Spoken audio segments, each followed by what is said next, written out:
We can refuse to think certain thoughts. Look how often you have refused to think a positive thought about yourself. Well, you can also refuse to think a negative thought about yourself, too. It seems to me that everyone on this planet that I know or have worked with is suffering from self-hatred and guilt to one degree or another. The more self-hatred and guilt we have, the less our life works. We find we have an inability to speak up for ourselves, and we are always trying to please others. Or we may be angry and explosive all the time. The less self-hatred and guilt we have, the better our lives work on all levels. This includes the health of the body, too. It has been my experience that the very bottom line for everyone I have worked with is always, I'm not good enough. And we often add to this, I don't do enough, or I don't deserve. Does this sound like you?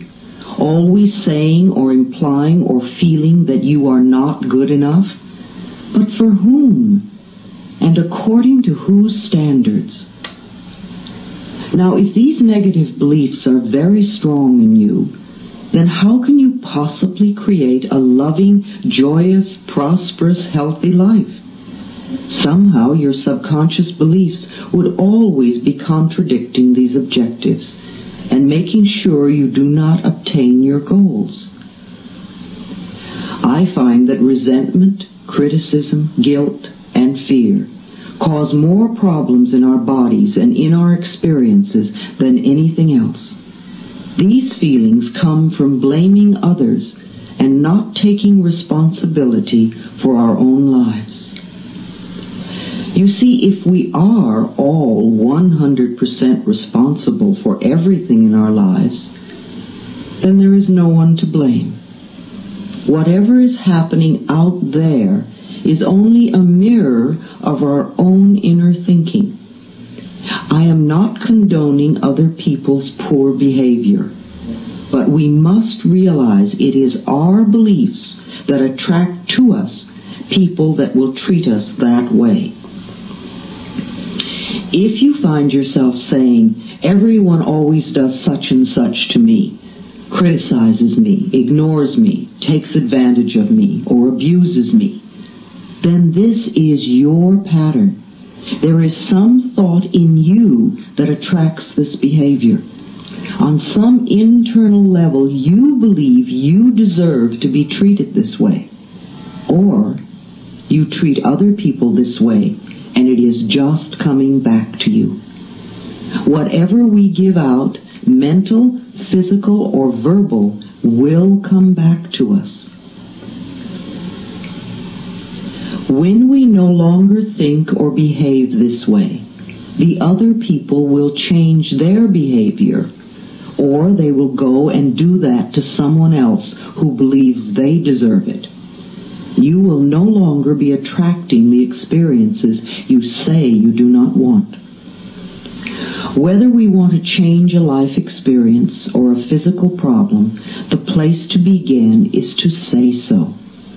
Literally say, I am willing to release the pattern within me that is creating this experience or this condition. You can say this to yourself over and over every time you think of your illness. Say this with me now. I am willing to release the pattern in me that has created this condition. The minute you say this affirmation, you are stepping out of the victim role. You are no longer helpless. You are acknowledging your own power. You are saying, I may not understand it, but somehow I am beginning to understand that I contributed to creating this problem, and now I take my own power back, and I am releasing it and letting it go. What a powerful statement to have your subconscious mind supporting. As I said, resentment of others, criticism of ourselves, guilt over the past, and fear of the future are the most damaging mental thought patterns we can have. This kind of internal dialogue creates and maintains dis-ease in the body. These thoughts can destroy the body. Fear can contribute to baldness, ulcers, colon problems, and even painful feet, among other things. Criticism as a permanent habit can often lead to arthritis in the body. Resentment long held eats away at the body and becomes the dis-ease we call cancer. Guilt always looks for punishment and creates pain. Fear comes from not trusting the process of life to be there for us. You know, the most precious thing in our life is our breath. If you did not take another breath, you would not last 3 minutes. Yet you have such faith that your next breath will be there, that you don't even think about it when you exhale.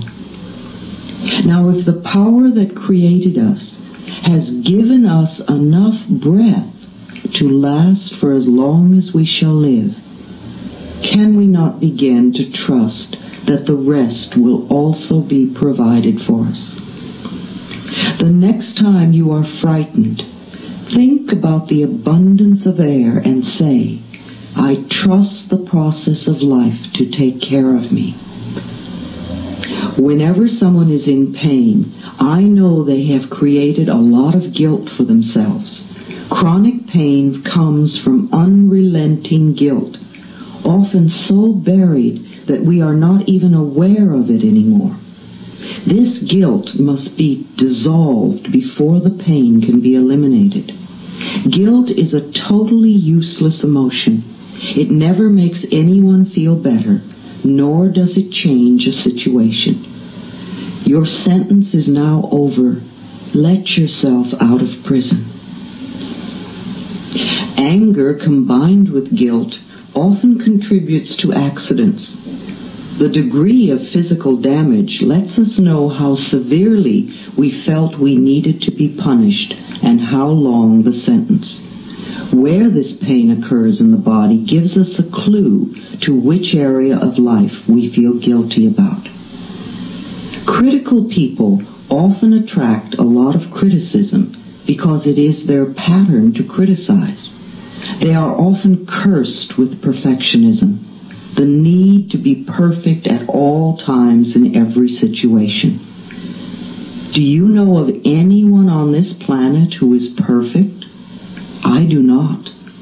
Why do we set up standards that say that we have to be super person in order to be barely acceptable? That is such a heavy burden to carry. When I was a little girl, I had a very difficult childhood. My parents divorced when I was 18 months. I was raped when I was 5. I became a battered child and grew up in the Depression. My mother was very much a victim, and my stepfather constantly expressed his own brutalized childhood. I grew up having a lot of resentment. I had to create cancer in my own body before I was willing to begin to release that resentment. I am certainly not condoning the behavior of any of the people who mistreated me. However, for me to spend a lifetime just running the old movie, feeling blame and anger and resentment, is not doing me any good in the present moment. I learned that resentment only eats away at me, and it did.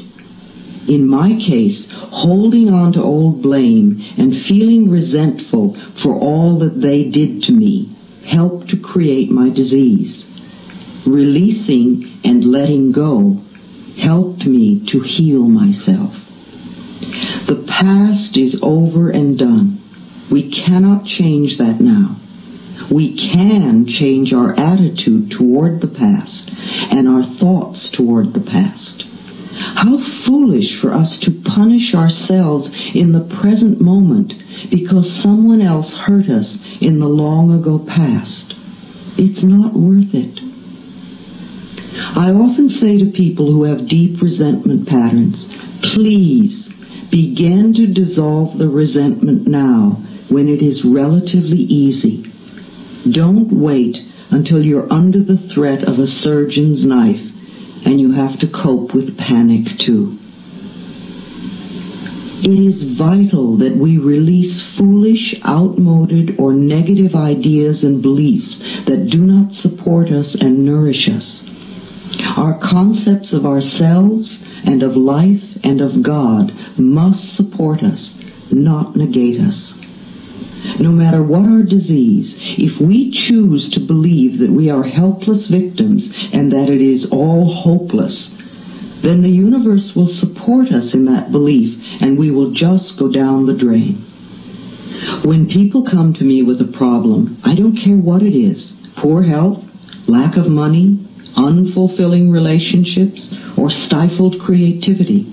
There is only one thing I ever work on, and that is loving the self. I find that when we really love and accept and approve of ourselves exactly as we are, then everything in life flows.